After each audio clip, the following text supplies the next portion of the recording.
10th का physics में chapter 1 electricity start करने जा रहे हैं। ठीक है, देखिए इस पूरे फिजिक्स में क्लास 10th में वो सीबीएसई बोर्ड में 5 चैप्टर्स हैं। ठीक है, इलेक्ट्रिसिटी, मैग्नेटिज्म, फिर उसके बाद सोर्सेज ऑफ एनर्जी और 2 चैप्टर आपके लाइट्स के हैं। ठीक है, तो ये 5 चैप्टर में से हम पहला चैप्टर आज स्टार्ट करते हैं, इलेक्ट्रिसिटी। ठीक है, देखिए इलेक्ट्रिसिटी स्टार्ट करने के पहले मैं बताऊं आपको, इस चैप्टर का नाम इलेक्ट्रिसिटी है। इलेक्ट्रिसिटी बेसिकली आपको बना है ELECTRON यानी इलेक्ट्रॉन से। ठीक है, इलेक्ट्रॉन क्या है? एक चार्ज पार्टिकल है। ठीक है, तो हम यहाँ पर इलेक्ट्रॉन की ही बात करते हैं और चार्ज पार्टिकल हमारे कई हो हैं, लेकिन हम यहाँ इलेक्ट्रॉन की ही बात करेंगे। ठीक है, क्यों बताते हैं अभी आपको।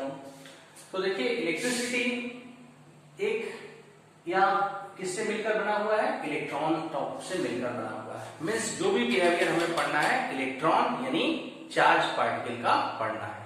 ठीक है ना, इलेक्ट्रॉन की जगह हम कोई भी चार्ज पार्टिकल ले सकते हैं, बट बेसिकली हम यहाँ फोकस करेंगे किस पे? इलेक्ट्रॉन। रीजन बताएंगे अभी क्यों। ठीक है, तो देखिए पहले हम बताएं आपको कि चार्ज क्या होता है, व्हाट इज इलेक्ट्रिक चार्ज। तो सबसे पहले हम लोग डिस्कस करेंगे electric charge. What is electric charge? Electric charge होता क्या है? तो देखिए इलेक्ट्रिक चार्ज एक प्रॉपर्टी होती है किसी भी सब्सटेंस की। ठीक है, अभी हम सब्सटेंस को भी कैटेगराइज करेंगे। ठीक है, तो किसी भी सब्सटेंस की प्रॉपर्टी होती है इलेक्ट्रिक चार्ज, जो क्या करता है, जब उस सब्सटेंस को हम कहां रखें? किसी भी इलेक्ट्रोमैग्नेटिक फील्ड में रखें।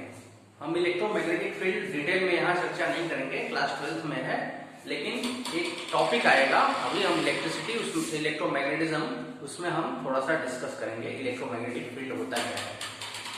वैसे हम आपके नॉलेज के लिए बता दें, इलेक्ट्रोमैग्नेटिक फील्ड क्या होता है, जिसमें इलेक्ट्रिक फील्ड और मैग्नेटिक फील्ड दोनों एक साथ होते हैं, वही है electromagnetic field. When any substance placed inside the electric field, either that charges, जो चार्ज होता है वो क्या होता है, either attract और repel, या तो अट्रैक्ट होगा या रिपेल होगा।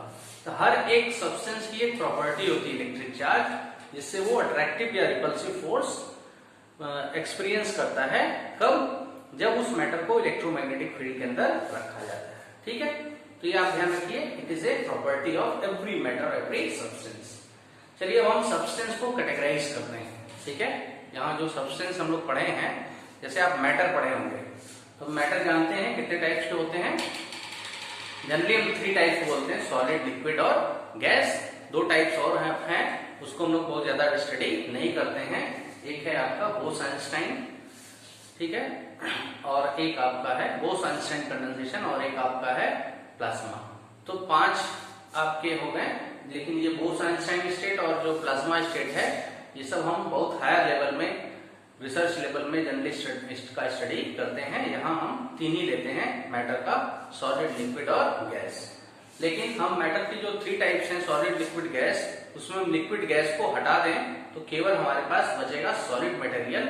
अब सॉलिड मटेरियल को हमें कैटेगराइज करना है, तो on the basis of number of free electrons. ठीक है, किसी भी सब्सटेंस के अंदर इलेक्ट्रॉन्स हैं, क्योंकि हम जानते हैं every substance is made bye a smaller particle which is called atom. Atom हम जानते हैं किसी भी सब्सटेंस का सबसे स्मॉलेस्ट पार्टिकल है। अब एटम हम जानते हैं, atom is made by electron, proton and neutron which are called fundamental particles of atom.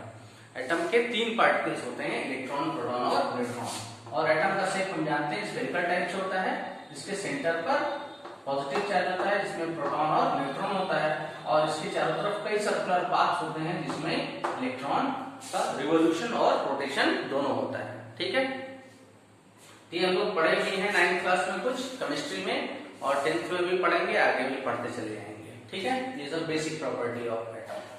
तो एटम हम जानते हैं इलेक्ट्रॉन, प्रोटॉन और न्यूट्रॉन है। ठीक है, और number of proton is equal to number of electron which is called atomic number, उसी को एटॉमिक नंबर भी कहा जाता है। और एटम हमेशा क्या होता है? न्यूट्रल होता है। क्यों? क्योंकि number of proton is equal to number of electron, दोनों इक्वल होते हैं। जितना एटम प्रोटॉन में पॉजिटिव चार्ज, इलेक्ट्रॉन पे उतना ही नेगेटिव चार्ज, तो नेट चार्ज कितना हो जाएगा? 0। तो हम एटम को यहाँ पर देखेंगे कि उस पर कोई चार्ज नहीं होता है। लेकिन यदि हम एटम सब्सटेंस की हम बात कर रहे होते हैं, सब्सटेंस हमारा सॉलिड जो सब्सटेंस है उसको हम कैटेगराइज करें कि उसमें जो इलेक्ट्रॉन्स हैं, देखिए ये इलेक्ट्रॉन्स किसी पर्टिकुलर सब्सटेंस के लिए फ्री इलेक्ट्रॉन कहलाता है, ठीक है, जो सब्सटेंस है जिसको बोलते हैं कंडक्टर। तो यदि हम सब्सटेंस को कैटेगराइज करें, if you categorise the substance, ठीक है, on the basis of free electrons, कितने फ्री इलेक्ट्रॉन्स हैं आसानी से अवेलेबल हैं, जिसको हम बोलते हैं, पहला है conductor, first is conductor. Second जो है इसको हम हटा देते हैं, जो सेकंड है टाइप्स वो है आपका, यहाँ थर्ड पहले लिख लेते हैं, उसके बाद हम आते हैं थर्ड जो है वो है इंसुलेटर, और बीच में एक सब्सटेंस आता है जिसको हम बोलते हैं सेमी कंडक्टर, ठीक है। तो सब्सटेंस को तीन टाइप से हम कैटेगराइज कर देते हैं on the basis of number of free electrons. Free electrons कौन होंगे, जैसे इस न्यूक्लियस से बाहर चारों तरफ कई सर्कुलर ऑर्बिट्स हैं, इसमें इलेक्ट्रॉन्स हैं, ये इलेक्ट्रॉन फ्री तभी होगा जब न्यूक्लियस से इसके बीच का डिस्टेंस काफी ज्यादा हो। जितना कम डिस्टेंस होगा न्यूक्लियस से पॉजिटिव चार्ज, इलेक्ट्रॉन पे नेगेटिव चार्ज, दोनों क्या करेंगे, एक दूसरे को अट्रैक्ट करेंगे, यानी वो इलेक्ट्रॉन टाइटली बाउंडेड होगा। लेकिन हम केमिस्ट्री में पढ़े हैं मेटल की प्रॉपर्टी, कि मेटल क्या है, गुड कंडक्टर ऑफ इलेक्ट्रिसिटी है। क्यों? क्योंकि उसमें करंट आसानी से फ्लो करता है, अभी हम लोग डिस्कस करेंगे करंट के बारे में। तो यहाँ जो इलेक्ट्रॉन है, कहने का ये मतलब है जो कंडक्टर्स हैं उसमें फ्री इलेक्ट्रॉन्स ज्यादा होते हैं। फ्री इलेक्ट्रॉन ज्यादा होने का मतलब न्यूक्लियस से आउटर मोस्ट सेल के बीच का डिस्टेंस क्या होता है, ज्यादा होता है, जिससे उनके बीच में रिपल्सन अट्रैक्शन फोर्स कम होगा, तो आसानी से इलेक्ट्रॉन बाहर निकाला जा सकता है, ठीक है। तो ये हम इसको कैटेगराइज करें सब्सटेंस को कंडक्टर, सेमी कंडक्टर और इंसुलेटर के टर्म में। तो कंडक्टर क्या होते हैं, ऐसे सब्सटेंस जिसमें इलेक्ट्रिसिटी आसानी से पास हो जाती है, क्योंकि इसमें नंबर ऑफ फ्री इलेक्ट्रॉन्स बहुत ज्यादा होते हैं, जो फ्री इलेक्ट्रॉन्स हैं वो काफी ज्यादा है इसमें, ठीक है ना। इंसुलेटर क्या होते हैं, ऐसे सब्सटेंस जिसमें फ्री इलेक्ट्रॉन्स बहुत ही कम होते हैं, रेयरली ऑलमोस्ट जीरो होते हैं फ्री इलेक्ट्रॉन्स। इलेक्ट्रॉन्स तो हैं, ऐसा नहीं कि इसमें इलेक्ट्रॉन्स नहीं है, लेकिन फ्री इलेक्ट्रॉन्स जो हैं इसमें फ्री इलेक्ट्रॉन्स वो बहुत ही कम है, ये साइन बता रहा है बहुत कम, ये काफी अधिक है। बीच में एक सब्सटेंस आता है जिसको हम बोलते हैं सेमीकंडक्टर। हालांकि सेमीकंडक्टर एक चैप्टर है क्लास 12th में फिजिक्स में, आप डिटेल में पढ़ेंगे, बेसिकली हम बस बता देते हैं। सेमीकंडक्टर एक ऐसा डिवाइस है जिसकी कंडक्टिविटी कंडक्टर और इंसुलेटर के बीच में होती है। कंडक्टिविटी का मतलब जिसमें फ्री इलेक्ट्रॉन करे, फ्लो हो आसानी से, ठीक है। तो कंडक्टर में इलेक्ट्रॉन का फ्लो आसानी से होता है, इंसुलेटर में बहुत कम होता है, क्योंकि फ्री इलेक्ट्रॉन्स इसमें बहुत कम है। इलेक्ट्रॉन्स तो है लेकिन फ्री इलेक्ट्रॉन्स कम है। कंडक्टर में फ्री इलेक्ट्रॉन्स काफी ज्यादा है। सेमीकंडक्टर में भी फ्री इलेक्ट्रॉन्स हैं, इसमें भी फ्री इलेक्ट्रॉन्स, बल्कि हम फ्री इलेक्ट्रॉन्स के साथ साथ हम फ्री इलेक्ट्रॉन्स ना करके हम बोल सकते हैं यहाँ पर free charge carriers, charge carriers हम बोल सकते हैं, क्योंकि यहाँ पर हम देखेंगे जब फ्री सेमीकंडक्टर पढ़ेंगे तो दो टाइप के चार्ज के, जैसे इलेक्ट्रॉन क्या है, चार्ज कैरियर्स हैं, क्यों, चार्ज को कैरी कर रहे हैं, नेगेटिव चार्ज है। वैसे ही जब सेमीकंडक्टर की बात करेंगे, इसमें फ्री चार्ज कैरियर्स होते हैं, दो चार्ज होते हैं, एक नेगेटिव और एक पॉजिटिव, दोनों का मोशन होता है, तो दोनों के कारण करंट फ्लो करता है। एक फ्री चार्ज होता है इसको बोलते हैं इलेक्ट्रॉन, और दूसरा जो फ्री चार्ज होता है उसको बोलते हैं हम होल्स। हालांकि ये सब आपके सिलेबस में नहीं है, ये सब आपको डिटेल नहीं पढ़ना है, बस हम ये बताएं जो फ्री चार्जेस हैं उसको हम कितना फ्लो कराना है, हम अपने अकॉर्डिंग से उसको फ्लो करा सकते हैं। कभी ज्यादा कराना है या कम कराना है वो हम एडजस्ट कर सकते हैं सेमीकंडक्टर में, ठीक है। हालांकि सेमीकंडक्टर को हमें इस क्लास 10th में नहीं पढ़ना है, ठीक है ना। कंडक्टर जान गया, इंसुलेटर जान गया। तो कंडक्टर में हमने देख लिया फ्री इलेक्ट्रॉन्स ज्यादा है और इंसुलेटर में फ्री इलेक्ट्रॉन्स कम है। इसका मतलब यहाँ पर इलेक्ट्रॉन्स की बात हो रही है। इलेक्ट्रॉन क्या है, चार्ज पार्टिकल, ठीक है ना। अब हम आते हैं चार्ज पार्टिकल का नेचर क्या होता है, ठीक है। तो हमने कंडक्टर, इंसुलेटर और सेमीकंडक्टर पढ़ लिया और सब में देखा कि इलेक्ट्रॉन्स तो हैं लेकिन फ्री इलेक्ट्रॉन्स कंडक्टर में सबसे ज्यादा है। और फ्री इलेक्ट्रॉन्स क्या है, एक टाइप ऑफ इलेक्ट्रिक चार्ज है। इलेक्ट्रिक चार्ज को हमने बता दिया क्या है, ठीक है। अब हम लोग देखेंगे कि जो इलेक्ट्रिक चार्ज है, ये इलेक्ट्रिक चार्ज दो टाइप से पॉसिबल है। ठीक है ना, पॉसिबिलिटीज की दो होती है चार्ज की, या तो चार्ज जो होगा, charge will be at rest, या तो चार्ज रेस्ट में होगा, या charge will be in motion, या तो चार्ज रेस्ट में होगा या चार्ज मोशन में होगा। जैसे हम एक वायर लेने सपोज कर लेते हैं, उसमें तो फ्री इलेक्ट्रॉन से कंडक्टर है, ठीक है ना, तो मेटल से मिलकर बना है, मेटल से कंडक्टर ही है, तो उसमें फ्री इलेक्ट्रॉन्स हैं, लेकिन वो फ्री इलेक्ट्रॉन्स का मूवमेंट नहीं होता है, तो उसके अंदर जितने भी चार्ज पार्टिकल हैं वो रेस्ट में है। होता है मूवमेंट उसमें भी होता है, लेकिन उनके जो मूवमेंट्स हैं वो काफी कम होते हैं, उनका स्पीड जो है बहुत कम होता है, जिससे उसमें कोई करंट फ्लो नहीं करता है। तो चार्ज पार्टिकल रेस्ट में रहेगा, तो उसको बोलते हैं हम स्टैटिक चार्ज। क्या हम बोलते हैं? Static charge. स्टैटिक मीन्स रुका हुआ। और जब चार्ज पार्टिकल मोशन में हो जाता है भाई, तो उसको बोलते हैं हम चार्ज इन मोशन। ठीक है, तो हम देख रहे हैं इलेक्ट्रिक चार्ज या तो स्टैटिक होगा या मोशन होगा। जब स्टैटिक चार्ज होगा इस केस में, तब जो एक सेक्शन आता है हम फिजिक्स का, जिसको हम क्लास 12th में फिजिक्स में पढ़ेंगे डिटेल में, ठीक है ना, इसको बोलते हैं इलेक्ट्रोस्टैटिक। ये जो क्वेश्चन होता है इसको हम बोलते हैं इलेक्ट्रोस्टैटिक। ठीक है, मींस चार्ज पार्टिकल रेस्ट में रहेगा, क्या क्या बिहेवियर वो शो करेगा, वो इलेक्ट्रोस्टैटिक है। ये हम क्लास 12 में पढ़ेंगे। लेकिन उसके बाद आते हैं हम चार्ज इन मोशन, इसको बोलते हैं हम इलेक्ट्रिसिटी। इसी को बोलते हैं इलेक्ट्रिसिटी। ठीक है, तो जब चार्ज आपका मोशन में हो जाएगा, ठीक है, उस ब्रांच को हम बोलते हैं is a branch of physics, means electricity is a branch of physics in which electric charge that is electron will be in motion. तो क्या क्या बिहेवियर दिखाएगा वो जब चार्ज पार्टिकल मोशन में होगा, वो है इलेक्ट्रिसिटी। तो हम इलेक्ट्रिसिटी मतलब ये चार्ज सेक्शन को हम पढ़ेंगे, यानी चार्ज पार्टिकल क्या रहेगा, मोशन में रहेगा ऑलवेज। लेकिन रेस्ट में होता है इलेक्ट्रोस्टैटिक, जिसको हम डिटेल इसकी स्टडी हम क्लास 12th फिजिक्स में करेंगे। ठीक है, तो हमने देखा कि चार्ज पार्टिकल की दो कैटेगरीज होंगी, दो टाइप से कैटेगराइज कर सकते हैं। जब रेस्ट में रहेगा तो इलेक्ट्रोस्टैटिक बोलते हैं, जो फिजिक्स में हम लोग पढ़ते हैं फिनोमिनन्स, और जब मोशन में होगा तब इसको बोलते हैं charge in motion which is called electricity. मतलब हमें क्या पढ़ना है, इलेक्ट्रिसिटी पढ़ना है। इसका मतलब जितने भी चार्ज पार्टिकल होंगे वो सभी किस में होंगे, मोशन में होंगे। ठीक है, तो हमने ये देखा कि हमने इलेक्ट्रिक चार्ज को देखा कि दो टाइप से हम कैटेगराइज करेंगे, जब वो रेस्ट में होगा और मोशन में होगा। तो अब हमें क्या पढ़ना है इस इलेक्ट्रिसिटी में, जब चार्ज पार्टिकल क्या होगा, मोशन में होगा। ठीक है, लेकिन आप देखिए कोई भी सब्सटेंस हो, कोई भी सब्सटेंस चाहे सॉलिड लिक्विड गैस, उसके जितने भी पार्टिकल्स होते हैं सभी मोशन करते हैं, हमेशा रैंडम मोशन होता है उनका। कोई भी कंडीशन लगाएं, always the particles of solid liquid और gas always it is in motion, हमेशा मोशन में होगा।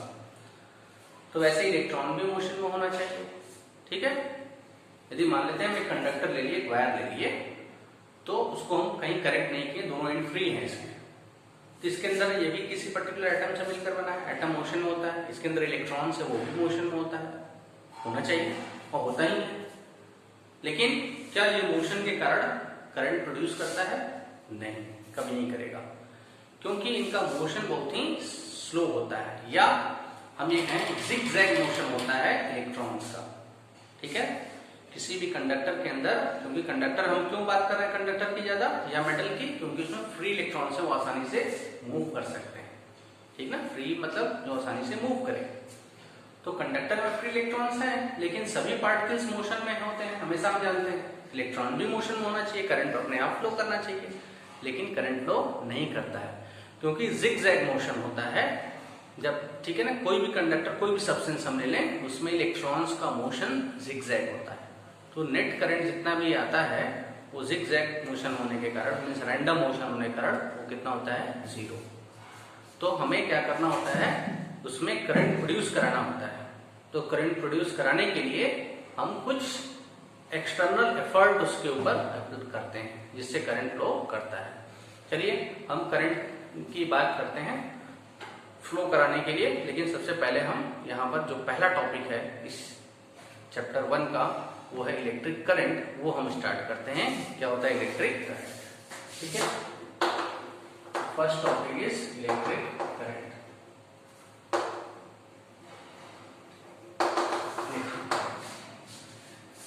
चलिए देखिए इलेक्ट्रिक करंट क्या होता है। बेसिकली हम लोग जानते हैं, छोटे क्लास से पढ़े आए हैं या सभी लोग जानते हैं, rate of flow of electric charge, ठीक।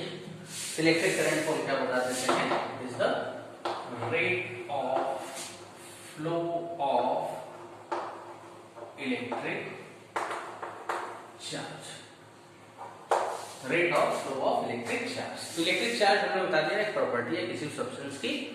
कितने टाइप्स के होते हैं, 2 टाइप्स के होते हैं, ठीक है, एक पॉजिटिव और एक निगेटिव।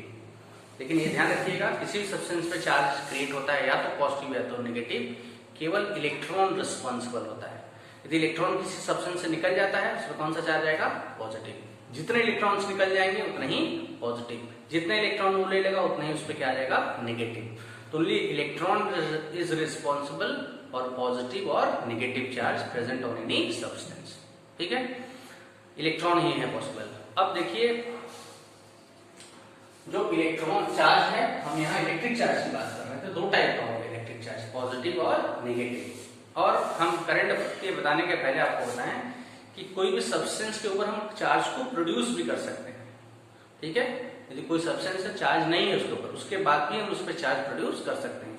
तो क्या क्या मेथड है, 3 मेथड्स हैं जिसको हमें बता देना चाहिए। पहला मेथड है जो है कंडक्शन। कंडक्शन के थ्रू हम चार्ज को प्रोड्यूस करते हैं किसी भी ऑब्जेक्ट पर।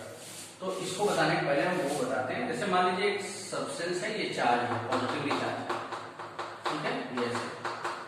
और दूसरा सब्सटेंस जो कि अनचार्ज है, जिस पे चार्ज नहीं है कोई सब्सटेंस पर, तो कंडक्शन के थ्रू करंट इस पे चार्ज प्रोड्यूस करना है। क्या करेंगे, हम इस ऑब्जेक्ट को इससे टच करा देंगे, ठीक है, हम इस ऑब्जेक्ट को इससे टच करा देंगे। तो जितने भी पॉजिटिव चार्ज हैं उसका ट्रांसफर हो जाएगा इधर, यानी पहले ये अनचार्ज था, इसमें कोई चार्ज नहीं था, लेकिन ये चार्ज क्रिएट हो गया। इस प्रोसेस को बोलते हैं कंडक्शन।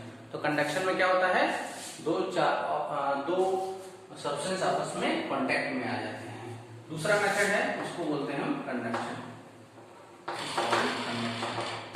ठीक है। दूसरा मेथड है आपका इंडक्शन, कि कैसे हम इलेक्ट्रिक चार्ज को प्रोड्यूस करते हैं किसी सब्सटेंस पर जो अनचार्ज है। तो हम क्या करते हैं इंडक्शन में, यदि हम एक चार्ज है, ऑब्जेक्ट है, मान लेते हैं इसमें प्लस चार्ज है, ठीक है, और दूसरा अनचार्ज ऑब्जेक्ट है, इसमें कोई चार्ज नहीं है। जब इसको पास में लाते हैं, देखिएगा इसमें कांटेक्ट होना जरूरी है कंडक्शन के लिए, दोनों को टच करना जरूरी है, लेकिन यहाँ पर कांटेक्ट होना जरूरी नहीं, कांटेक्ट होना ही नहीं है। इसमें कांटेक्ट के बिना चार्ज का ट्रांसफर नहीं होगा, लेकिन इसमें कांटेक्ट नहीं होता है, दोनों के बीच में कुछ गैप रहता है, ठीक है ना। और जैसे ही हम इस ऑब्जेक्ट को लाएंगे इसके पास, इस पे पॉजिटिव चार्ज है, इसके अंदर के क्योंकि एटम्स इलेक्ट्रॉन प्रोटॉन न्यूट्रॉन से मिलकर बना है, जितने भी इलेक्ट्रॉन्स है सब पॉजिटिवली चार्ज के कारण अट्रैक्ट हो जाएंगे एक साइड में, ठीक है। जितने भी इलेक्ट्रॉन्स है सब एक इस पॉजिटिवली चार्ज की तरफ अट्रैक्ट हो जाएंगे। तो जितने भी पॉजिटिव चार्ज हैं इसके, ये सब इधर कहीं सेपरेट हो जाएंगे, ठीक है, ये ऐसे सेपरेट आउट हो जाएंगे, ठीक। तो ये पॉजिटिवली चार्ज हो गया, ये क्या हो गया, निगेटिवली चार्ज हो गया, ठीक है ना। तो इसमें क्या होता है, देखिए इसमें पोलैरिटी सेम रहती है, इसमें पॉजिटिव चार्ज, यही पॉजिटिव चार्ज यहाँ पर आता है। मतलब पॉजिटिव चार्ज लाना है तो पॉजिटिव चार्ज वाले सब्सटेंस को टच कराएंगे, निगेटिवली चार्ज करना है इसको, निगेटिवली चार्ज सब्सटेंस को लाके इस पे टच कराएंगे। लेकिन इंडक्शन में क्या होता है, यदि पॉजिटिवली चार्ज है सब्सटेंस को मिला रहे हैं, इसमें निगेटिव चार्ज आ जाएगा। अब आप कहेंगे ये पॉजिटिव चार्ज है, ये भी बचा है, इसको क्या करें, कोई दिक्कत नहीं, हम क्या करेंगे, पॉजिटिव चार्ज है तो एक दूसरा सब्सटेंस यहाँ हम लेकर आते हैं जो कि चार्ज नहीं है, इस पे पॉजिटिव चार्ज है, तो इस वाले सेक्शन पे कौन सा चार्ज आ जाएगा, निगेटिव चार्ज आ जाएगा। करें मतलब, या हम इसको हमें रिप्लेस करना है, हटाना है, तो क्या करेंगे, हम एक दूसरे सब्सटेंस को इससे कांटेक्ट में ला देते हैं, ठीक है ना। दूसरे सब्सटेंस को जैसे ही कांटेक्ट में लाएंगे, जितने भी पॉजिटिव चार्ज हैं वो कहाँ ट्रांसफर हो जाएंगे, और ये पॉजिटिव चार्ज इसमें से गायब हो जाएगा। जब ये चार्ज यहाँ ट्रांसफर हो जाएगा तो इस सब्सटेंस में पूरा नेगेटिव आ गया, इसमें पूरा पॉजिटिव आ गया। इस तरीके से हम चार्ज को सेपरेट आउट कर सकते हैं, ठीक है ना। लेकिन ध्यान रखिएगा कंडक्शन में दोनों ऑब्जेक्ट कांटेक्ट में होते हैं और इंडक्शन में दोनों कांटेक्ट में नहीं होते हैं। इसमें सेम पॉजिटिव चार्ज का ट्रांसफर होता है, इसमें पॉजिटिव चार्ज है तो इस पे नेगेटिव आएगा, इसमें नेगेटिव है तो इस पे पॉजिटिव चार्ज आएगा, ठीक है ना। और तीसरा जो प्रोसेस है उसको हम बोलते हैं फ्रिक्शन। ये सब हालांकि आप डिटेल में पढ़ेंगे आगे क्लास में भी। फ्रिक्शन में क्या होता है, जब दो ऑब्जेक्ट आपस में कांटेक्ट में होते हैं और एक मूव करता है दूसरे पर, तब फ्रिक्शन आता है। फ्रिक्शन के कारण कुछ चार्ज प्रोड्यूस होते हैं, ये प्रोडक्शन ऑफ चार्ज है, ठीक है ना। बस आपको जान लेना है कि कैसे होता है और इसकी डिटेल हम क्लास 12 में पढ़ेंगे। आते हैं इलेक्ट्रिक करंट। हमने बताया rate of flow of electric charge means यदि इसको हम इलेक्ट्रिक करंट को हम कैपिटल आई से डिनोट करें, जिस capital I is what rate of flow of charge means flow of charge per unit time. यदि q चार्ज का फ्लो हो रहा है कितने टाइम में, t टाइम में, इलेक्ट्रिक करंट I कितना हो जाएगा, this I will be q by t। कहीं भी रेट आ गया मतलब divide by time. Rate of flow of charge means यदि बोले कि चार्ज रेस्ट में है तब करंट कितना आएगा, 0, क्योंकि चार्ज का यहाँ मोशन होना चाहिए। हमने बताया था इलेक्ट्रिसिटी में वो हम फिजिक्स का ब्रांच जिसमें चार्ज पार्टिकल मोशन में हो। यदि q चार्ज तो है लेकिन रेस्ट में है तो नेट करंट कितना होगा, 0। इस चार्ज का फ्लो होना जरूरी है, तो ये इलेक्ट्रिक करंट आ जाता है। अब आते हैं यूनिट ऑफ इलेक्ट्रिक करंट का। यूनिट करंट का कितना होगा, unit of q is charge, that charge will be in motion divided by unit of t time. तो चार्ज का यूनिट जो होता है m के सिस्टम में ये होता है कूलम, c से रिप्रेजेंट करते हैं, डिवाइडेड बाय टाइम का होता है सेकंड, इसको हम s से रिप्रेजेंट करते हैं, या इसको हम क्या बोलते हैं, एम्पियर। एम्पियर को केवल a से रिप्रेजेंट करते हैं, ठीक है ना। तो इलेक्ट्रिक करंट का यूनिट क्या है, coulomb per second in m k system. ये यूनिट किसमें है, in m k s system, और we can say SI system, system of international unit. या m k system means length किसमें होगा, मीटर में, मास किसमें, किलोग्राम, और टाइम सेकंड में। या 1 कूलम अपॉन सेकंड को भी हम क्या बोलते हैं, एम्पियर। तो जनरली हम एम्पियर ही नोट करते हैं करंट के लिए। तो एम्पियर इसका यूनिट है करंट, इलेक्ट्रिक करंट का, किस सिस्टम में, एमकेएस या SI सिस्टम में। और 1 एम्पियर को यहां से हम डिफाइन कर सकते हैं, 1 एम्पियर इनटू व्हाट, क्या हो जाएगा, 1 कूलम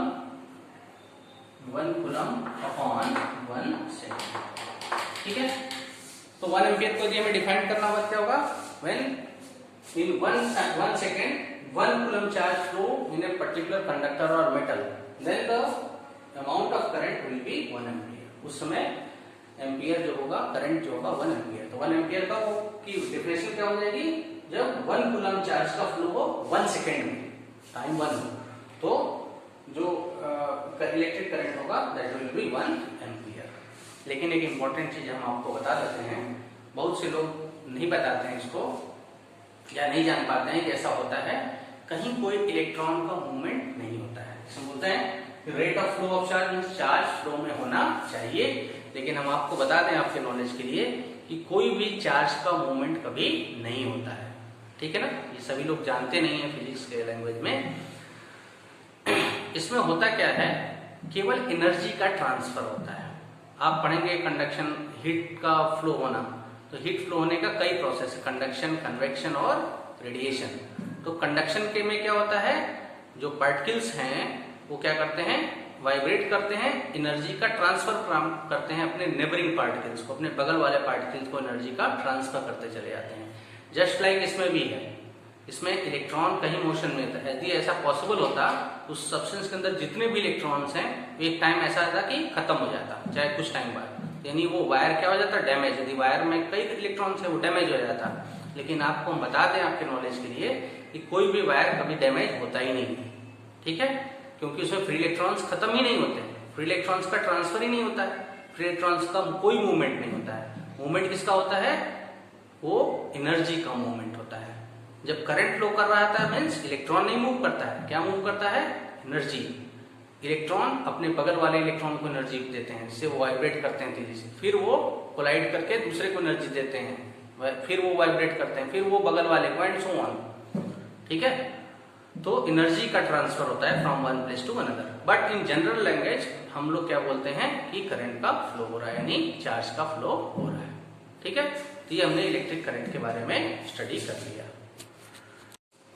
तो इलेक्ट्रिक करंट आई हम लोगों ने देखा कितना होता है, Q upon means Q is flow of charge divided by time, means flow of energy transferred by electron from one electron to another divided by time. ये इलेक्ट्रिक करंट आ गया।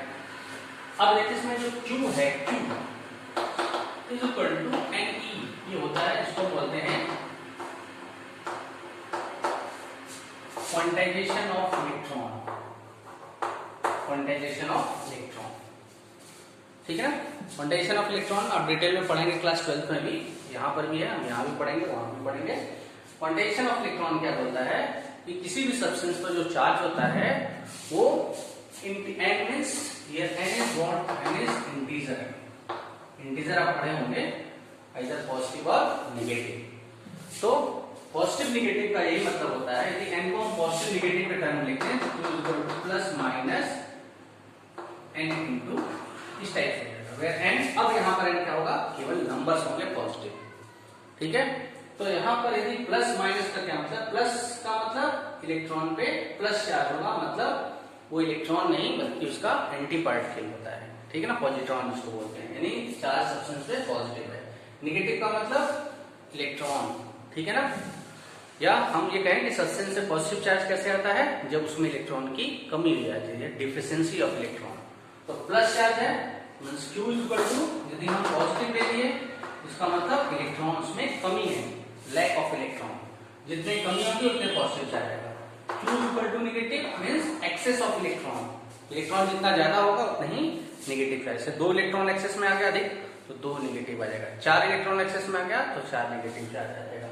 तो ये n यहाँ पर हम क्या लेंगे, इंटीजर। तो क्वांटाइजेशन ऑफ इलेक्ट्रॉन क्या बताते हैं, चार्ज, इसको बोलते हैं quantisation of not electron it is charge, quantization of charge. Quantization of charge ये बताता है कि किसी भी सब्सटेंस पर जो चार्ज होता है वो integral multiple, n means integral multiple of E होता है, where E is the magnitude of electric charge, और इलेक्ट्रॉन यानी जो होता है ये E is equal to magnitude of charge present on electron, electron पर जो चार्ज होता है उसका मैग्नीट्यूड है। और इलेक्ट्रॉन ही एक ऐसा सब्सटेंस है जिसमें चार्ज का मैग्नीट्यूड सबसे कम होता है, सबसे कम, जिसको बोलते हैं fundamental charge, 1.6 into 10 to the power minus 19 coulomb, इतना होता है, ठीक है। और n तो कोई नंबर्स है तो Q का यूनिट क्या हो जाएगा, कूलम, n कोई नंबर है तो E का यूनिट क्या होगा, coulomb. E is magnitude of charge, और ये बताता है कि इलेक्ट्रॉन पर सबसे छोटा चार्ज है, means 1.6 into 10 to the power minus 19 से छोटा कोई चार्ज पॉसिबल नहीं है, इसलिए इसको हम फंडामेंटल चार्ज भी बोलते हैं, ठीक है ना। 1.6 into 10 to the power minus 19 coulomb. और क्वांटाइजेशन ऑफ चार्ज बताता है कि जो भी चार्ज किसी भी सब्सटेंस पर होगा वो इसी 1.6 into 10 to the power minus 19 का इंटीग्रल मल्टीपल होगा, यानी 1 into E, 2 into E, 3 into E and so on, n will be positive integer, ठीक है ना, 1 2 3 4 and so on। कहने का ये मतलब है कि किसी भी सब्सटेंस में कई सारे इलेक्ट्रॉन्स हैं, हमें पता नहीं कितने इलेक्ट्रॉन्स हैं, तो we can count how many electrons by using this formula. Basically आप ये जानिए कि क्वांटाइजेशन का means anything which is countable, जो लग रहा है आपको कि हम काउंट नहीं कर सकते हैं बट उसको हम really they are countable, is called quantisation. तो यहाँ पर हम चार्ज यानी इलेक्ट्रॉन को काउंट कर सकते हैं, लेकिन आपको लगेगा कि कितने इलेक्ट्रॉन्स है, we can not count it, लेकिन यहाँ पर ये काउंटेबल है, which is called quantisation of charge. तो देखिए n की वैल्यू कितनी हो जाएगी, यहाँ से n इक्वल टू Q/, और यदि आप 1 कूलम चार्ज की बात करें, ठीक है, if you put Q is equal to 1 coulomb, तो पूछा n is what, n is integer, और you can write n is number of electron, कितने इलेक्ट्रॉन्स उसमें होंगे, ठीक है ना, n is number of electron और इंटीजर। तो इस फॉर्मूले से यदि हम कैलकुलेट करें कि n is number of electron, कितने इलेक्ट्रॉन पॉसिबल होंगे if Q is equal to 1, मींस 1 कूलम चार्ज में कितने इलेक्ट्रॉन होंगे। ठीक है, क्वेश्चन हो सकता है how many electrons will be in 1 coulomb charge. तो क्या लिखेंगे, n equal to 1 coulomb divided by E is what 1.6 into 10 to the power minus 19 coulomb. This coulomb cancel out. N is only number. So this 10 to the power minus 19 when it will come in numerator will be 10 to the power 19 and 1 will be here divided by 1.6. ठीक है, इसको हम क्या लिख सकते हैं, this thing we can write या इस डेसिमल को हटाएंगे तो ऊपर कितना हो जाएगा 10 upon 16 into इस 10 पर 19 को 10 into 10 to the power 18 हम लिख सकते हैं और 10 into 10 कितना हो जाएगा 100, so it will be 100 upon 16 into 10 to the power 18 और आप सॉल्व करिएगा 100 upon 16 की जो वैल्यू आएगी 6.25 into 10 to the power 18। ये इतने इलेक्ट्रॉन मींस 1 कूलम चार्ज में कितने इलेक्ट्रॉन होंगे 6.25 into 10 to the power 18, बहुत ज्यादा है।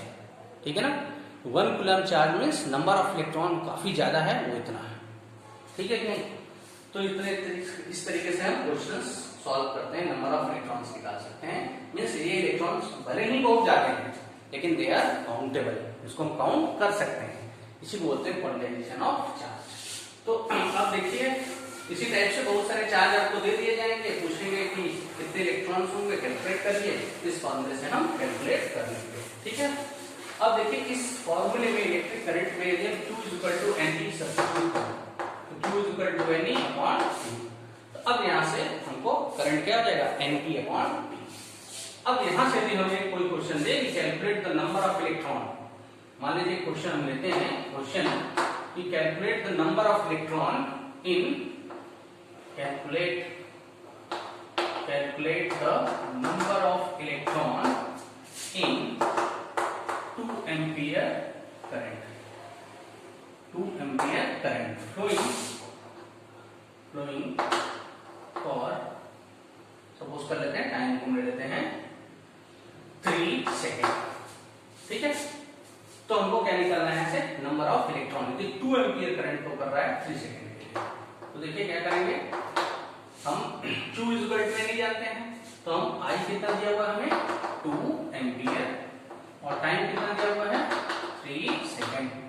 तो I इक्वल टू कितना होता है Q upon T, Q equal to कितना हो जाएगा डिवाइडेड 1 करके क्रॉस मल्टीप्लाई करने का I into T equal to Q, Q equal to I into T।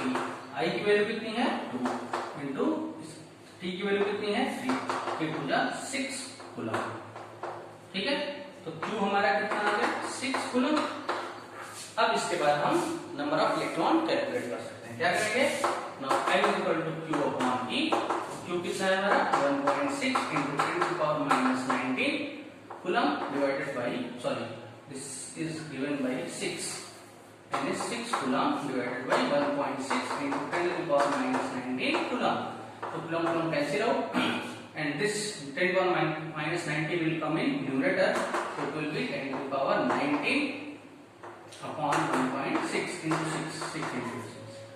When this decimal will remove from it, तो क्या होगा 10 will come here, that means 60 upon 16 into 10 to the power 19 और इसको यदि हम divide करें तो कितना हो जाएगा 16 से, या इसको हम और छोटा कैंसिल आउट कर दें तो कितना हो जाएगा 4 से करते हैं 4 4 जा 16 4 15। अब 15 अपॉन 4 करेंगे कितना आ जाएगा 4 3 जा 12, 3 आ जाएगा 4 7 जा 3 आ जाएगा, इतने इलेक्ट्रॉन्स पॉसिबल होंगे। जब कितना करंट फ्लो कर रहा है 2 एम्पियर करंट फ्लो कर रहा है 3 सेकंड तक। तो इस टाइप से प्रॉब्लम्स कुछ हैं, एक दो प्रॉब्लम्स हम और आगे देखते हैं। ठीक है, चलिए क्वेश्चन देखते हैं इसमें, calculate the electric charge present on a conductor if 2 ampere current flow for 0.5 second in it। एक कंडक्टर है, इसमें हमें चार्ज बताना है, कितना करंट फ्लो कर रहा है 2 एम्पियर, कितने टाइम तक 0.5 सेकंड तक। तो हमको क्या क्या दिया हुआ है नोट कर लेते हैं, इलेक्ट्रिक करंट दिया हुआ I इक्वल टू 2 एम्पियर और टाइम कितना दिया हुआ है 0.5 सेकंड। तो हमको क्या कैलकुलेट करना है इलेक्ट्रिक चार्ज Q, हम जानते हैं I कितना होता है Q अपॉन T। तो यहाँ से क्रॉस मल्टीप्लाई कर देंगे इक्वेट करके 1, तो क्या हो जाएगा Q equal to I into T। और आई की वैल्यू कितनी है 2 एम्पियर इनटू टाइम कितना है 0.5, ये सेकंड है तो आप 0.5 कितना हो जाएगा, ये हो जाएगा 1 कूलम। ये आपका आंसर हो जाएगा। ठीक है, बहुत ही आसान क्वेश्चन है, बट इस टाइप के क्वेश्चंस आते हैं आपके बोर्ड एग्जाम में। ठीक है, चलिए अभी तक हमने तो ये पढ़ लिया इलेक्ट्रिक करंट के बारे में, क्या होता है इलेक्ट्रिक करंट, और इलेक्ट्रिक करंट पे कुछ न्यूमेरिकल क्वेश्चंस देखा। अब देखिए इलेक्ट्रिक करंट हम जानते हैं rate of flow of charge है, लेकिन हमने बताया चार्ज का फ्लो नहीं बल्कि फ्लो किसका होता है, एनर्जी का होता है। ठीक है ना, ये आपके कॉन्सेप्ट में होना चाहिए। तो हम लोग यहाँ पर जनरल लैंग्वेज में क्या बोलते हैं कि फ्लो ऑफ इलेक्ट्रॉन या फ्लो ऑफ इलेक्ट्रिक चार्ज। ठीक है, चार्ज के बारे में भी हमने सब पूरा डिटेल में पढ़ लिया। ठीक, अब देखिए इंपॉर्टेंट चीज है कि क्या कैसे इलेक्ट्रिक करंट फ्लो करता है।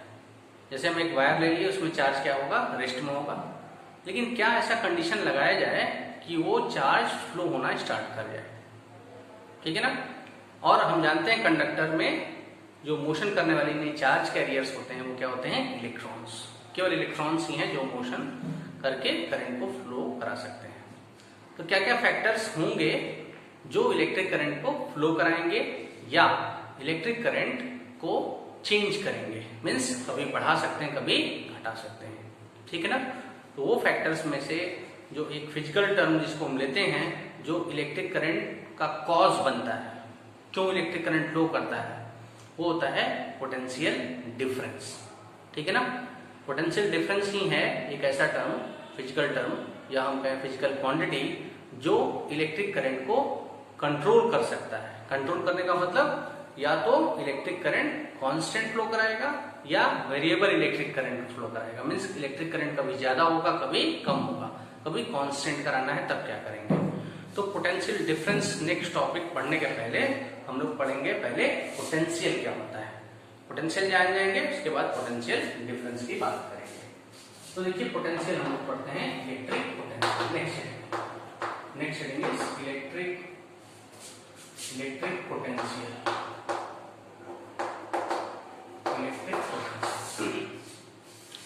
देखिए इलेक्ट्रिक पोटेंशियल होता क्या है। इलेक्ट्रिक पोटेंशियल एक तरीके से वर्क डन है। ठीक है, कोई भी चार्ज पार्टिकल है उसको हम एक पॉइंट से दूसरे पॉइंट तक ले जाने में जो वर्क करेंगे उस पर, उस चार्ज पर, वो चार्ज पर जो वर्क किया जा रहा है, वर्क अपॉन उस चार्ज का जो मैग्नीट्यूड होगा, उसी बोलते हैं पोटेंशियल, इलेक्ट्रिक पोटेंशियल। ठीक है, लेकिन इसमें पोटेंशियल डिफरेंस भी आ जाता है। तो हम आपको एक चीज बताते हैं, बड़ा यूनिक चीज है। जैसे हम मान लेते हैं चार्ज है, या तो पॉजिटिव है या तो निगेटिव है। हम मान लेते हैं पॉजिटिव चार्ज। इस पॉजिटिव चार्ज को हमको क्या कराना है, मूव कराना है वन पॉइंट से अनदर। ठीक है, तो देखिए इलेक्ट्रिक पोटेंशियल हमको इस पर वर्क करना पड़ेगा, या तो हमको इस पर वर्क करना पड़ेगा चार्ज को मूव कराने के लिए, या सिस्टम खुद वर्क करेगा, मतलब ये ऑलरेडी किसी से अट्रैक्ट होता चला जाएगा। इसके लिए हम आपको बताते हैं पहले एक इंपॉर्टेंट चीज कि दो इलेक्ट्रिक चार्ज हैं डिफरेंट टाइप्स के, मीन्स एक पॉजिटिव और एक negative. Positive charge negative charge दोनों अलग अलग टाइप से हैं, एक पे पॉजिटिव निगेटिव है, इसको बोलते हैं हम अलाइक चार्जेस। अलाइक चार्जेस जान जाइए आप, हमेशा एक दूसरे को क्या करते हैं, अट्रैक्ट करते हैं, always. Alike charges means either positive negative और negative positive, they always attract to each other. ठीक, लेकिन पॉजिटिव है, दूसरा भी एक पॉजिटिव है, तो इसको बोलते हैं लाइक चार्जेस। पॉजिटिव पॉजिटिव और नेगेटिव नेगेटिव, वो दूसरे एक दूसरे को क्या करते हैं, रिपेल करते हैं। ठीक है ना, तो like charges always repel to each other, means positive positive और negative negative. Alike charges means positive negative और negative positive always attract to each other. ठीक है, अब हम ये मान लेते हैं एक चार्ज हमारा है यहाँ पर प्लस क्यू, तो हर एक चार्ज जिसको बोलते हैं स्टैटिक चार्ज, लेकिन यहाँ हमें क्या पढ़ना है, charge will be in motion. तो हम एक चार्ज यहाँ पर ये लिए हुए हैं जो स्टैटिक है, हमको इसका नेचर नहीं स्टडी करना है, एक दूसरा चार्ज जो मोशन करेगा इसका स्टडी हमें देखना है। तो ये चार्ज पार्टिकल स्टैटिक है, रुका हुआ है, तो हर एक चार्ज अपने चारों तरफ एक फील्ड क्रिएट करता है जिसको हम बोलते हैं इलेक्ट्रिक फील्ड। इस इलेक्ट्रिक फील्ड के बारे में डिटेल में क्लास 12th में आप पढ़ेंगे, पूरा इलेक्ट्रिक फील्ड एक चैप्टर ही है। ये जो राउंड हमने बना दिया इस चार्ज के चारों तरफ का ये क्या है, इलेक्ट्रिक फील्ड। इलेक्ट्रिक फील्ड, और हमेशा इलेक्ट्रिक फील्ड एक स्टैटिक चार्ज यानी चार्ज जो रुका हुआ है ये बनाता है। हालांकि हमें इसके बारे में डिटेल नहीं पढ़ना है, क्योंकि हमने बताया कि electricity is a branch of physics in which charge particle will be in motion. ये चार्ज रुका हुआ है, स्टैटिक है। और दूसरा चार्ज जो ये है, सपोज कर लेते हैं हम Q1, ये चार्ज अब ये इंटर करने जा रहा है इसके रीजन के अंदर। लेकिन इन दोनों में अट्रैक्शन या रिपल्सन फोर्स तभी काम करता है दो चार्जेस के बीच में, जब एक चार्ज के कारण जो बना हुआ इलेक्ट्रिक फील्ड है इसके रीजन में दूसरा इंटर करेगा। ठीक है, एक के रीजन में दूसरा इंटर करेगा तभी क्या होगा, इनके बीच में अट्रैक्शन या रिपल्सन होगा। जैसे हम जानते हैं कि हमारे दो देशों की जो दो कंट्रीज हैं उनके बीच में एक एलओसी होता है, लाइन ऑफ कंट्रोल। तो यदि लाइन ऑफ कंट्रोल को इधर कंट्री का कोई पर्सन इधर जाता है या इधर से इधर आता है, तभी दोनों के बीच में क्या होता है, वॉर होता है। ठीक है, जैसे ही ट्राई करता है ये इधर से तो क्या होगा, उनके बीच में वॉर होना स्टार्ट हो जाएगा। जस्ट लाइक वैसे ही ये कंट्री का बाउंड्री है, ये दूसरा पर्सन इसके अंदर आ रहा है दूसरा, ठीक है ना, दोनों अलग अलग। तो जैसे ही आएगा तो इनके बीच में वॉर होना स्टार्ट होगा, मीन्स अट्रैक्शन होना चालू हो जाएगा या रिपल्सन होना चालू हो जाएगा।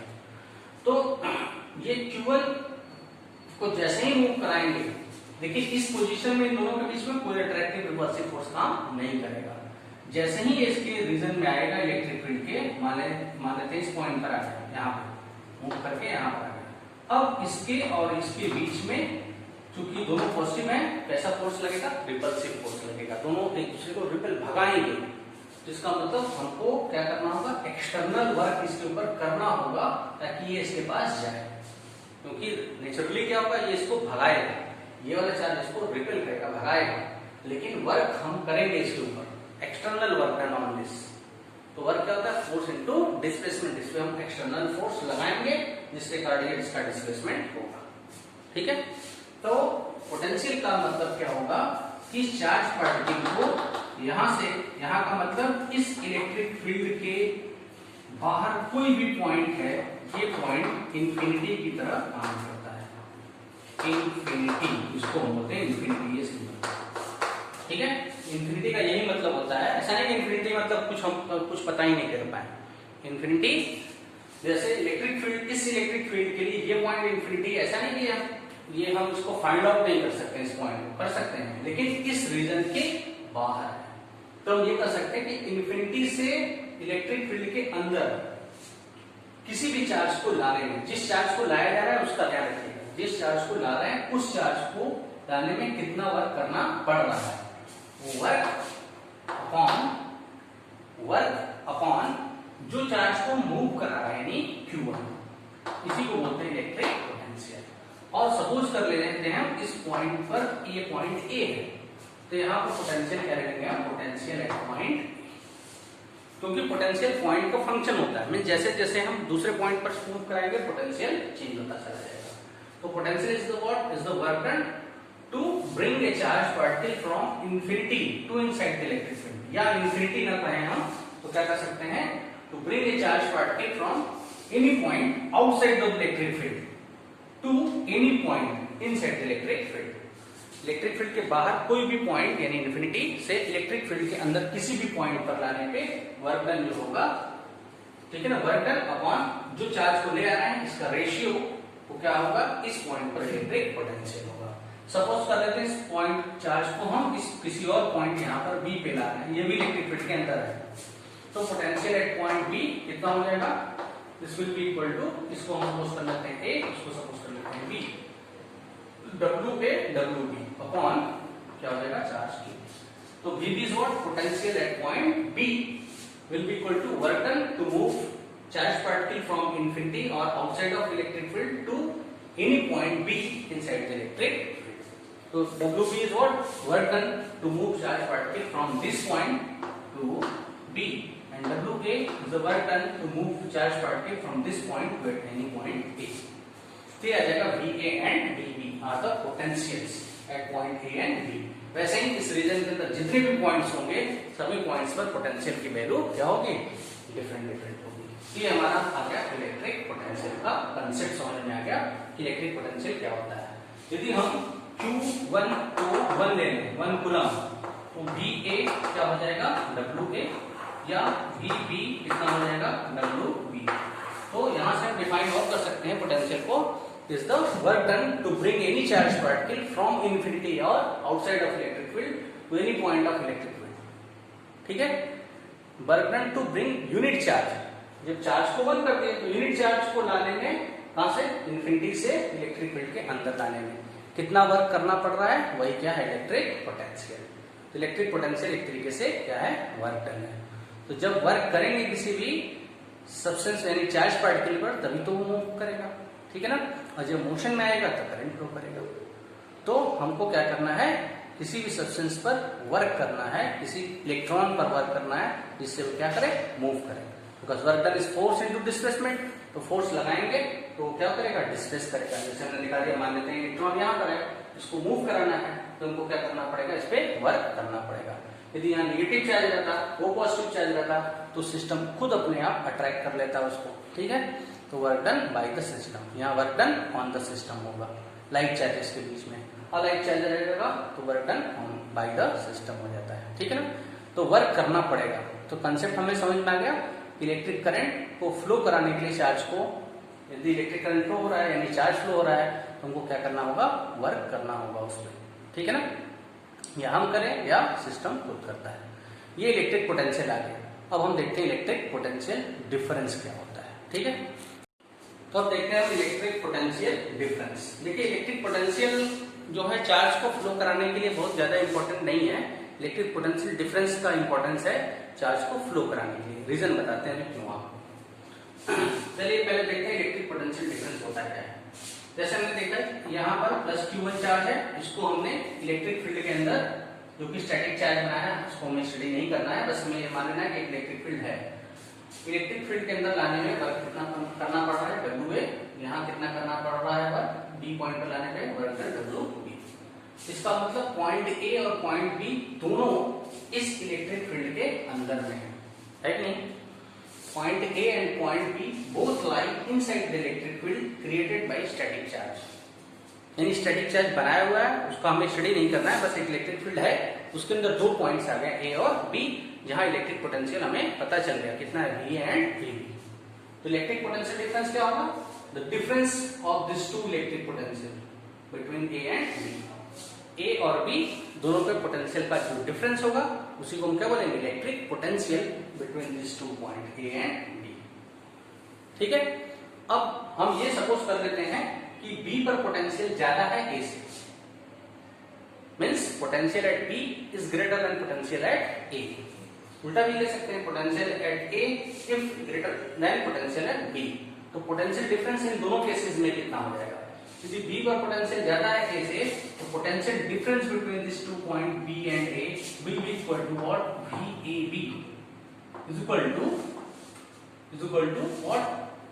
अब क्या होगा, देखिए VAB हम कैसे लेंगे, ध्यान रखिए, पोटेंशियल B पर अधिक है, इसका मतलब क्या होगा, इस केस में हम ऐसे लिख सकते हैं VB ग्रेटर देन VA। तब नोटेशन हम लेंगे VAB, VBA नहीं लेंगे। VAB मीन्स B पर पोटेंशियल अधिक है, A पर पोटेंशियल कम है। पार्टिकल कहां से स्टार्ट कर रहा है, B से मूव करना स्टार्ट करेगा A पर। यहाँ पोटेंशियल ज्यादा है, यहाँ पोटेंशियल कम है, तो हमको क्या करना पड़ेगा, इस चार्ज पार्टिकल को यहाँ से यहाँ तक मूव कराने में कितना वर्क करना पड़ रहा है। तो इनिशियल पॉइंट B हो गया, फाइनल पॉइंट A हो गया, तो हम इसको ऐसे नोट करेंगे, ठीक है ना, फाइनल देन इनिशियल, इसलिए VAB फाइनल देन इनिशियल, ठीक है। ऐसे ही पार्टिकल A से B आता तो B फाइनल हो जाता है, A इनिशियल, तो हम क्या नोटेशन देते हैं, VBA। तो यहाँ VB ग्रेटर देन A। ऐसे यदि हम VBA ले लें, that means VA greater than VB। A पर पोटेंशियल ज्यादा है, B पे कम है, तो पार्टिकल कहां से आएगा, A से कहां पर आएगा, B पर आएगा, ठीक है ना। क्योंकि इधर जैसे हमें B से A भेजना है, यानी यहाँ इधर से वर्क जो है A की कंपैरिजन में ज्यादा लग रहा है, मींस पार्टिकल को हमको कहां से कहां भेजना है, B से A की तरफ। तो ये वर्क कितना करना पड़ेगा हमको, B से A तक। तो हम यहाँ क्या लिखेंगे, WBA डिवाइडेड बाई जो भी चार्ज हो, मान लेते हैं ये चार्ज कौन सा है, Q1 है, Q1 लेना है तो डिवाइडेड बाई ये क्या हो जाएगा, potential difference between A and B. ठीक है, नोटेशन ध्यान रखिएगा, ए एंड बी कब लेंगे, जब यहाँ पोटेंशियल बी पर ज्यादा होगा ए से। बी से ए जाना है इनिशियल फाइनल, तो फाइनल देन इनिशियल, फिर फाइनल माइनस इनिशियल चेंज होता है। ठीक है, या इसको हम चेंज इन पोटेंशियल डिफरेंस भी लिख सकते हैं। तो हम क्या लिखेंगे, this thing we can also write this is what, this is v किस पर जाता है, यहाँ पे v, तो vb minus is equal to wb is the work done to move particle from b to a, or this whole thing we can write delta of, so delta v means change in potential difference, और change हमेशा जब ये होता है क्या होता है, final minus initial. तो डेल्टा v क्या हो जाएगा, फाइनल माइनस इनिशियल, तो this will be a, I think this will be a, final minus initial. ठीक है ना, तो potential a and B final हो गया और ए पे इनिशियल, तो फाइनल माइनस इनिशियल, इसलिए इसको बी ए बी लिखे। इसका ये नहीं मतलब कि नेगेटिव है, बस ये नोटेशन दिखाना है, B A minus B C means potential at final position minus potential at initial position, ये वर्क करना जाएगा। ठीक है ना, ऐसे ही इसको हम क्या लिख सकते हैं, डेल्टा बी अपॉन, तो ये पोटेंशियल डिफरेंस आ जाएगा। तो potential difference means charge particle को एक पॉइंट से दूसरे पॉइंट तक ले जाने में कितना वर्क करना पड़ रहा है, डिवाइडेड बाई जिस चार्ज को मूव करा रहे हैं उसका रेशियो। ठीक है ना, तो potential difference between any two point inside the electric field will be the difference of potential between given points two और divided the magnitude of charge which will be in motion. ठीक है, ये electric potential का difference का क्या हो जाएगा, definition हो जाएगा। तो देखिए, जब तक पोटेंशियल डिफरेंस किसी भी दो पॉइंट के बीच में सेटअप नहीं होगा, इलेक्ट्रॉन का मूवमेंट नहीं होगा। तो ये फैक्टर्स इंपॉर्टेंट हैं, पोटेंशियल डिफरेंस, जिससे इलेक्ट्रॉन मूवमेंट करना स्टार्ट करें। ठीक है ना, जब तक पोटेंशियल डिफरेंस, इसीलिए हम किसी वायर्स के दो एंड्स होते हैं, आप देखे होंगे किसी में 3 होते हैं, तीसरा का यूज हम आगे बताएंगे। 2 वायर्स इसमें 2 एंड्स होते हैं, हम क्या करते हैं, अपने सॉकेट्स में इसको लगा देते हैं, तो पोटेंशियल डिफरेंस मेंटेन हो जाता है उनके बीच में। ठीक है ना, पोटेंशियल डिफरेंस मेंटेन हो जाएगा। एक हम लेते हैं लाइव वायर और एक होता है ग्राउंड वायर, तो दोनों के बीच में पोटेंशियल डिफरेंस सेटअप हो जाता है 220 वोल्ट का जो बार से आता है। पोटेंशियल डिफरेंस जब सेटअप हो जाएगा तभी उसके अंदर क्या होंगे, इलेक्ट्रॉन्स का मोशन होना स्टार्ट हो जाएगा।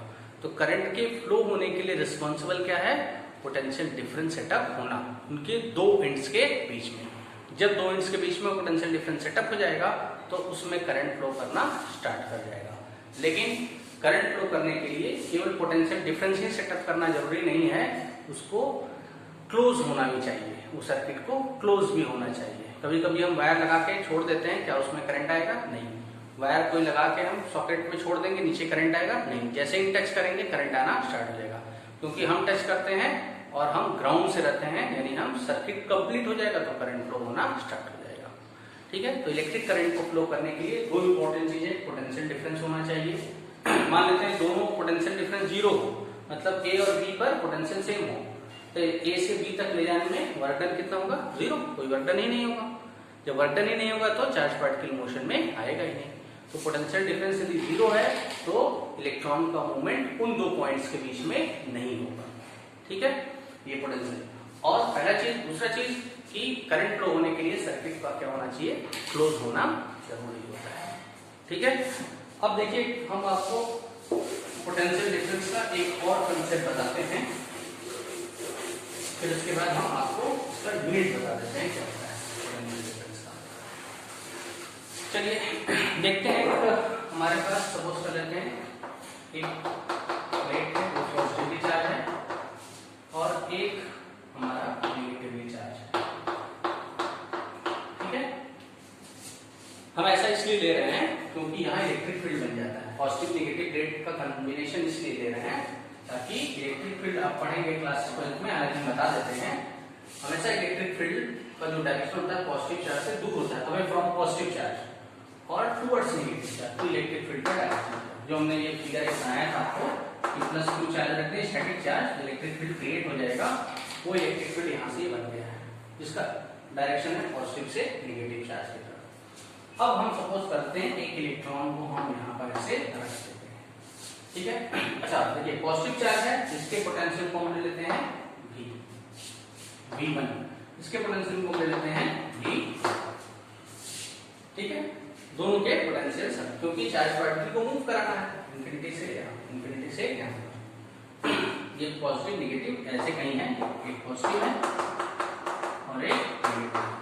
इन्फिनिटी से एक बार चार्ज को यहाँ मूव कराने पर पोटेंशियल, एक बार यहाँ मूव कराने पर पोटेंशियल, या इसी चार्ज को यहीं पे जो चार्ज है पर यहाँ और एक बार यहाँ मूव कराने पोटेंशियल अलग अलग है। तो यदि पॉजिटिव है पूरा चार्ज तो पोटेंशियल मानते हैं V1 और नेगेटिव है तो V2। और पॉजिटिव जो होता है उसका पोटेंशियल हमेशा बड़ा होता है नेगेटिव, यानी V1 is greater than V2। अब देखिए इलेक्ट्रॉन जो है इसमें नेगेटिव चार्ज है, ये नेगेटिव चार्ज किस प्लेट की तरफ जाना चाहेगा? पॉजिटिव चार्ज की तरफ। इसका मूवमेंट किधर होगा? पॉजिटिव चार्ज वाली प्लेट की तरफ होगा, क्योंकि नेगेटिव कोलाइड चार्ज एक दूसरे को अट्रैक्ट करते हैं, तो ये किधर जाएगा? इधर मूव करेगा, ठीक है ना। तो इलेक्ट्रॉन का मूवमेंट किधर हो गया?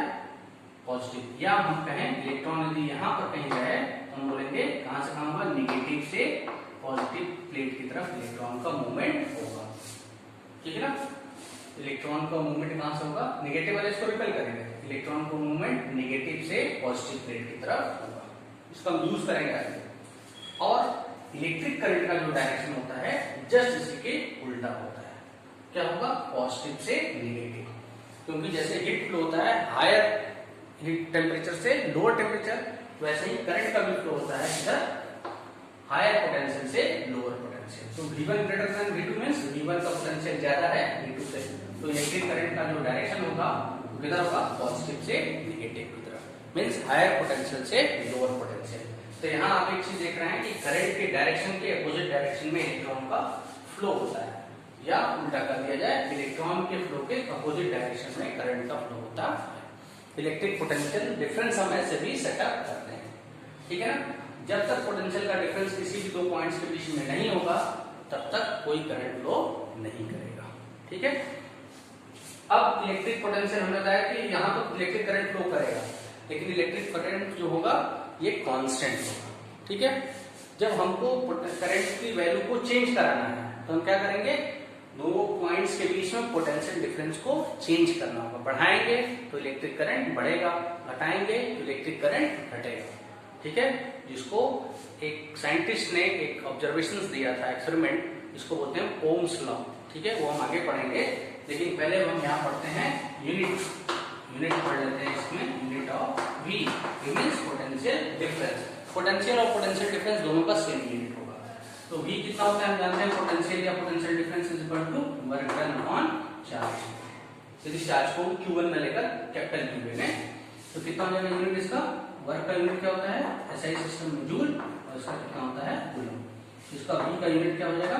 Unit of V equal two joule को हम केवल J लिखते हैं, कूलम पावर -1, कूलम को ऊपर लाएंगे कूलम पावर -1, या इसी को हम बोलते हैं वोल्ट। तो ऐसा ही यूनिट क्या होता है वोल्टेज का, वोल्ट का, इलेक्ट्रिक पोटेंशियल डिफरेंस का, जूल पर कूलम या वोल्ट। ऐसा यूनिट वोल्ट भी हम पढ़ते हैं। तो 1 वोल्ट कितना हो जाएगा? 1 volt equal to 1 joule upon 1 coulomb.